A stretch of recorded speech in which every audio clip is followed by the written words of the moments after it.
Ils ont le même âge, les mêmes préoccupations, mais habitent à des milliers de kilomètres les uns des autres. Et jusqu'à aujourd'hui, ils ignoraient tout de leur vie respective.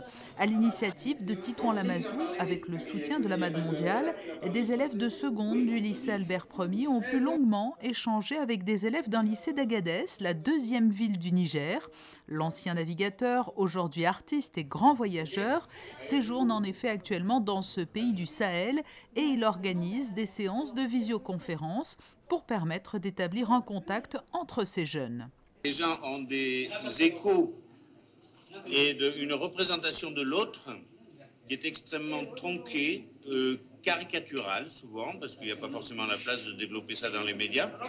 Et je pense qu'il est une bonne chose que des enfants, à la fois du Niger, de France, et ça sera étendu, j'espère, à d'autres contrées, puissent se parler, tout simplement échanger, et on s'aperçoit qu'ils ont en général à peu près les mêmes préoccupations. Pour prolonger la découverte du Niger et de ses spécificités, une géographe qui connaît très bien la région est également venue rencontrer les lycéens monégasques et leur a fait découvrir ce qu'est la vie dans les campements de Touaregs.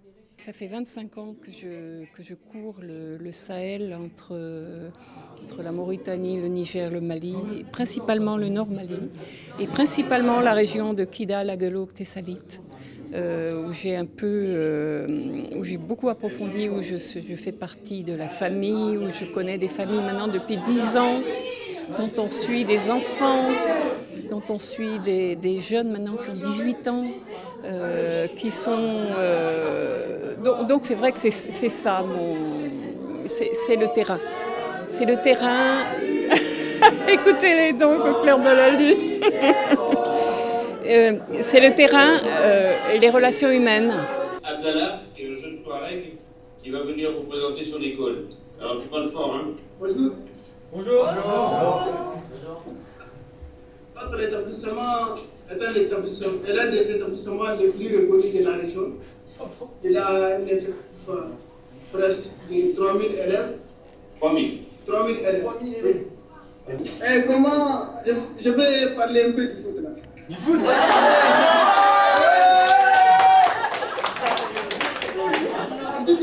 Moi je soutiens le Monaco.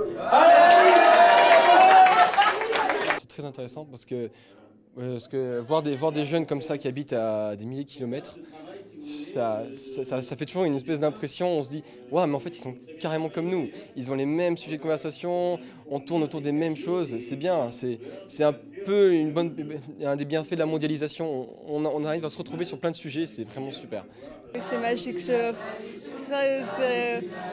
y a plein d'émotions là, c'est formidable de pouvoir faire ça. C'est pas quelque chose qu'on pourra refaire, mais waouh, c'est magnifique. Que retiendras-tu de cet échange avec ces élèves du Niger? Beaucoup de leçons de morale, je pense, parce qu'il y a des choses que nous on a, qui n'ont pas, du matériel scolaire qu'on rachète chaque année, et pourtant eux, ils n'ont pas tout ça. Ils gardent le sourire, c'est ça qui est magnifique, c'est qu'ils ont des difficultés. Et nous, par rapport à eux, c'est minime nos problèmes, et ils gardent le sourire, ils nous parlent, et on a l'impression déjà d'avoir des amis, alors c'est magnifique.